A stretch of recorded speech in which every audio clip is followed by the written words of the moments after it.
I didn't mean to meet anyone that night. I wore my grief like a heavy coat, buttoned high to my throat, daring the world to keep its distance. The bar hummed with small talk and clinking glasses, a chorus too bright for the storm inside my ribs. Then a stranger laughed, rich, unguarded, the kind of sound that remembers summer even in winter, and something in me looked up against my will.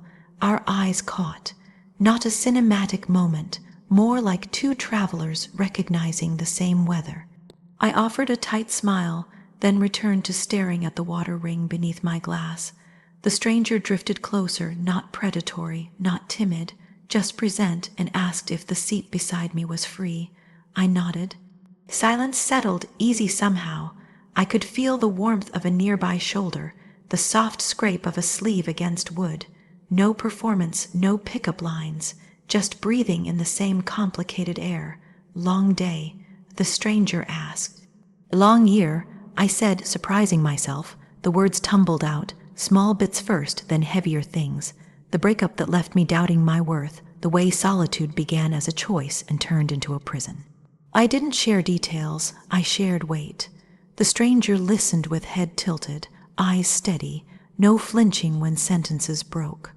When it was my turn to ask, another flood, a family rift, a move across town, a calendar crowded with plans that never soothed anything. We talked like hikers trading supplies at a cliff's edge. A joke slipped between us, awkward, offbeat, honest, and I laughed before I could think better of it. Tears sprang up right behind the laughter, traitors that they are. I wiped them away with the back of my hand, embarrassed, but the stranger's gaze stayed soft. No pity, just recognition. It was like finding a match in the rain and shielding it together. Want fresh air? Came the question. The door opened, night folding around us, streetlights smeared gold across wet pavement. The scent of rain made everything feel newly washed, even if I didn't. We stood close enough to share warmth, far enough to choose the closeness. I felt my heartbeat slow, then surge, then settle again like a tide learning the shore. There was danger here, I knew it. Not the loud kind that comes with flashing red flags, but a quiet risk. If I let this deepen, it could rewrite everything. The old part of me loyal to pain warned against it. The living part reached out. A hand brushed mine. I didn't pull away. We talked about nothing and everything. Favorite books, the city's best late, night chai, the comfort of messy playlists that make no sense until they do. Whenever my chest tightened, the stranger didn't fill the space with chatter. That patience felt like a door I had never been offered. When I finally asked for a name, the syllables landed soft on my tongue. I said mine in return, like a secret I was ready to keep again. We walked until the rain thinned to mist. A corner cafe spilled warm light onto the sidewalk, and we stepped inside for tea that steamed like a promise. Fingers grazed again, then lingered, the contact gentle yet clear in its intent. Desire rose, not as a shout, but as a steady yes, ringing through bone and breath. I knew this could be wild, maybe too wild for the parts of me still learning to trust daylight. But I also knew that some fires don't burn you when you tend them with care. Standing there, cheeks flushed, laughter still damp with salt, I felt the first true spark. Dangerous, yes, and already beautiful. Night has a way of lowering its voice until even my heartbeat starts whispering back. After the cafe, after the steadying heat of tea between our palms, we stepped into streets polished by rain. The city thinned to soft echoes, distant tires, a stray laugh, the hush of wind tugging at signs.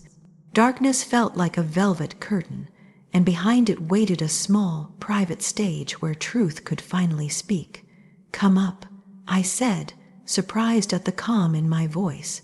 It wasn't recklessness, it was honesty, finally unafraid of itself. The elevator clanked gently, rising like a breath drawn to the top. Inside my apartment, the lamplight was low, forgiving, the kind of glow that lets faces keep their contours while showing where they're tired, where they're brave. You took off your coat and laid it carefully over the chair. a quiet respect that soothed some feral animal inside my chest. We stood a heartbeat apart, that small distance humming like a live wire. I could smell rain in your hair, the faint smoke of the street, the warmth beneath. "I don't want to play games," I said, fingers tightening around the rim of my mug. "I'm done pretending I'm invincible." You nodded. No heroic speech, no Holly. Would vow. Just a truth that matched mine. Me too. Walls dropped with soft clicks, lock by lock. I told you the pieces I hide from polite rooms, how nights stretch long and thin when old voices start counting my mistakes, how I learned to apologize for existing before anyone asked me to, how love once felt like walking barefoot through glass, beautiful and bloody at the same time. The words came slow and careful, and then, when I realized they didn't scare you, faster, freer, you listened the way a harbor listens to a storm, steady, taking nothing personally, letting everything arrive. Your confessions came like tide, sure and rhythmic. The panic that steals your breath in crowded places, the guilt you carry for leaving arguments unfinished, the way tenderness still feels like a foreign language you've always wanted to speak. None of it was dramatic. It was human. In the current of those admissions, our bodies defied choreography. They found their own simple rhythm, leaning closer, pausing to read each other's faces, brushing hands with the humility of people who know how easily a soul can bruise. When your fingers touched my cheek, heat sparked, yes, but it wasn't a wildfire racing to destroy. It was a hearth catching, deliberate and warm. My shoulders unlearned their tension. I breathed deeper, as if air had discovered new rooms inside me. You kissed me like you were memorizing a map, corners first, then the open road. My hands moved to your shoulders, testing weight, trust, the permission inside your posture. Everything asked, everything answered. Clothes loosened not as trophies, but as shed armor. The night held our silhouettes and kept our secrets. I learned the conversation of your skin, the way you stilled when I traced the place fear usually camps, the way your breath deepened when I pressed there, promising it was safe. Desire rose, steady and mindful, never outrunning consent. We laughed in the middle of it. An elbow bumped a lamp, a pillow lost its case, and the laughter didn't break the spell, it sealed it. Joy threaded through want, bright and reassuring. When we finally lay still, the window let in a stripe of moonlight that crossed our bodies like a blessing. I rested my hand over your heart, and you covered it with yours, an old gesture I hadn't felt in years. Silence settled, not empty but full, a bowl brimming with new faith. My mind, usually a crowded room, felt like a quiet chapel. No choir, no sermon, just the simple holiness of breath shared and boundaries honored. "I'm afraid of mornings," I whispered, surprising myself again. "We'll meet them together." You answered, voice rough with tenderness, "And if we can't, we'll say so." In that darkness, refuge became promise. We hadn't solved our pasts. We had simply chosen not to let them drive. Bodies followed hearts because hearts had finally spoken their names out loud. The night didn't ask us to be perfect. It asked us to be present. And for once, I was completely, gratefully, gloriously here. Morning is cruel in its honesty. Night lets me hide in shadows, in softness, in skin that feels like sanctuary. But daylight has a way of crawling into every corner, dragging the past out by its roots. That first morning after, when the sun sliced through the blinds and landed across our tangled bodies, the beauty of what we had built overnight stood shoulder to shoulder with fear I couldn't disguise. I watched you sleep, your breath steady, your hand still curled loosely around mine. For a moment, it felt like a prayer answered, something I had begged the universe for and almost given up on. But as the minutes thickened, my mind began its old tricks, running highlight reels of betrayal, of promises broken, of mornings where someone once kissed my forehead and hours later shattered me with lies. My chest tightened, my fingers itched to pull away before you could be the one to do it first. When your eyes opened, slow and warm, I tried to smile, but it faltered. You noticed. Of course you did. You always notice. Talk to me, you whispered. I shook my head, not ready to hand you the ghosts marching through me. But they were loud, those ghosts. They whispered jealousy, even though you hadn't given me reason. They told me that no matter how tender your arms had been in the night, daylight would expose a different version of you, one who might change his mind, one who might see me clearly and realize I wasn't worth the risk. Breakfast was quiet. You moved with patience, offering coffee, eggs, small comforts, as though feeding me could anchor me here. I wanted to accept it without suspicion, but every gesture felt like a test. I wondered if you were already thinking of someone else, if you were comparing me to a face I didn't know, if you were secretly rehearsing your exit. It wasn't you I doubted. It was life. Life had taught me not to believe in staying. I caught myself snapping at something trivial, a spoon clattering, a question repeated twice. The look in your eyes wasn't anger, it was recognition. You set the spoon down, leaned back, and simply said, "You're scared, aren't you?" My throat tightened. No denial rose up, just silence heavy with truth. I nodded once, that was all I could manage. You reached for my hand again, and this time I let you. Your thumb traced lazy circles across my skin, and you didn't ask me to explain. You didn't demand trust I couldn't yet give. Instead, you spoke gently, confessing that you carried your own fears, the panic that I might vanish, that what we felt was too good and therefore doomed, that maybe neither of us had the tools to hold something so wild, so fragile, so alive. Hearing you lay your own fears on the table cracked something open in me. Vulnerability, mirrored back, didn't feel like a trap. It felt like a bridge. The pull between us remained undeniable.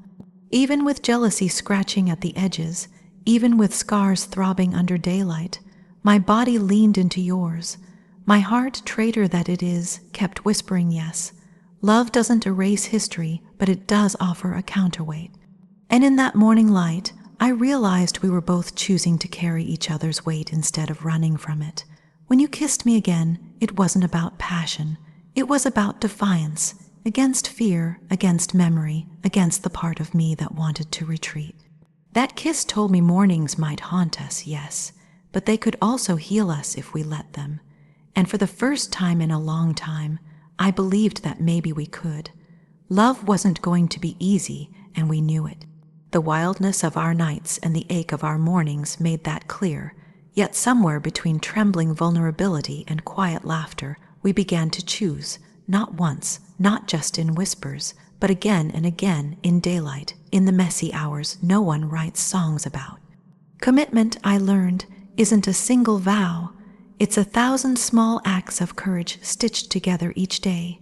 Some mornings it looked like holding your gaze when my instincts screamed to retreat. Some evenings it meant listening when I wanted to shout, softening when I wanted to harden. Fire, after all, doesn't survive because it's wild. It survives because it's tended. We started laying boundaries, not walls. They were fragile at first, almost invisible. I told you that sometimes my jealousy rises out of nowhere, like smoke without fire, and I begged you not to see it as mistrust of you, but as scars I haven't finished healing. You didn't roll your eyes. You didn't dismiss me. You promised to tell me when it was too much, to remind me gently that love is not a battlefield where one wins and the other loses. In return, you confessed your fear of being swallowed whole, that passion might burn too fast, that I might expect you to erase every trace of your past before we could walk forward. I held your hand and told you I wanted all of you, even the imperfect, even the parts still learning. We agreed passion will not consume us if we feed it with tenderness too. Daily life became our practice ground, cooking together, me chopping too slowly, you teasing but stepping in to guide my hand, turned into lessons about patience. Arguments over small things, like where to keep the mugs or which movie to watch, became rehearsals for deeper battles. We fought, yes, but always circled back, always chose return over retreat, always let "I'm sorry" breathe through clenched throats until it softened. Intimacy grew in layers, not just in the heat of skin against skin, but in the way we shared silence without filling it. Nights didn't always end in tangled sheets. Sometimes they ended with backs pressed together, bodies exhausted, yet the thread between us pulsing steady. Other nights, fire blazed, but it was fire born from trust, not desperation. We learned to touch each other with both hunger and reverence, never losing sight of the soul behind the body. The danger of our love never vanished. It was there in the intensity, in the knowledge that something this powerful could scorch if left untended. But we also learned that danger wasn't an enemy, it was a reminder. A reminder to protect, to respect, to water what we wanted to keep alive. And so each morning, when doubts clawed and scars whispered, I chose the fire. Each night, when laughter tangled with desire, you chose it too. Commitment wasn't about chaining ourselves to permanence. It was about showing up again, even when fear tried to shut the door. That was how we balanced it. Tenderness in one hand, passion in the other, boundaries like gentle guardrails to keep us from tipping over the edge. We were still wild, still dangerous, but we were no longer reckless. And that, I realized, was the difference between burning out and burning bright. Love doesn't just ask you to choose it.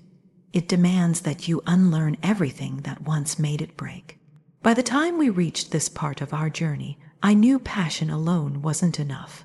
Fire can illuminate, but it can also blind. To keep it alive, we had to face the patterns that threatened to burn us down. It began with a fight that cut too deep, not about anything monumental, just an old trigger, jealousy, threading its claws through my chest when your phone buzzed late at night. My voice sharpened, yours hardened, and suddenly we were two people swinging shadows at each other, forgetting we were on the same side. Hours later, I cried into my palms, terrified that we had built something only to watch it collapse under the weight of old wounds. You didn't storm out, you didn't turn cold. Instead, you sat across from me, eyes wet but steady, and said, "We can't keep doing this the old way. If we want something different, we have to be different." That night, something shifted. The next week, we stepped into therapy together, not as a last resort, but as a commitment, a declaration that our love deserved more than half measures. Sitting side by side, I felt exposed, raw, as I spoke truths I had carried in silence, the abandonment that still lived in my bones, the betrayal that made me suspicious of kindness, the fear that someday you'd wake up and see me as too much. My voice cracked, but it didn't break because you squeezed my hand each time I faltered. When it was your turn, you admitted the armor you wear too tightly, how anger has often been your shield, how vulnerability once felt like weakness, how letting me in has been both terrifying and freeing. Hearing those words from your mouth didn't make me love you less. It made me love you more, because it reminded me that courage isn't about pretending we're invincible. It's about confessing the places we're most fragile and letting someone care for them. Therapy didn't solve us overnight, but it gave us tools, language, and perspective. We learned to pause instead of explode, to say "I feel" instead of "you always." We practiced forgiveness not as a hollow phrase, but as a conscious act, choosing not to drag old mistakes into new arguments. We started keeping promises small but powerful, like showing up when we said we would, or listening all the way to the end of a sentence before responding. And slowly, the volatility began to shift. Where once we trembled on the edge of chaos, we now stood steadier, hands linked, hearts bruised but healing. Our love didn't lose its heat. In fact, it deepened, because now passion wasn't just wild, it was anchored. Desire wasn't just hunger, it was trust, built on a foundation strong enough to carry the fire without letting it rage out of control. One evening, after another session, we sat on the couch in silence.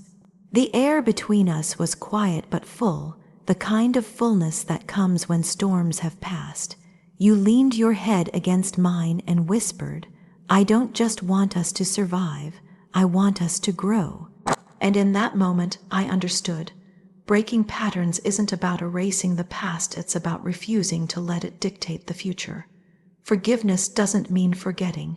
It means choosing love anyway, and with you, that choice no longer felt like a gamble. It felt like the beginning of something beautifully steadfast, steady enough to last, hot enough to keep glowing. There comes a point in every love where words begin to feel too small. After all the nights of passion, all the mornings of fear, all the fragile steps of healing, we found ourselves standing on a quiet cliff of choice. Not marriage, not a contract, not some grand performance with rings and applause, but a vow, raw and unpolished, spoken only between two hearts that had seen enough storms to know the weight of such a promise. It was late, the sky painted with streaks of silver where clouds had torn apart after heavy rain. We sat by the window, legs tangled beneath a blanket, the city breathing around us like a living witness. My head rested against your chest, and I could feel your heartbeat thudding steady, patient, alive. In that rhythm, I heard the truth neither of us had said aloud. We were no longer just surviving love. We were building it. I can't promise it will always be easy, I whispered. My voice trembled, but not from fear. From honesty. I can't promise I'll never be jealous, never be afraid, never fall back into old habits. But I can promise I'll fight them. I'll keep showing up.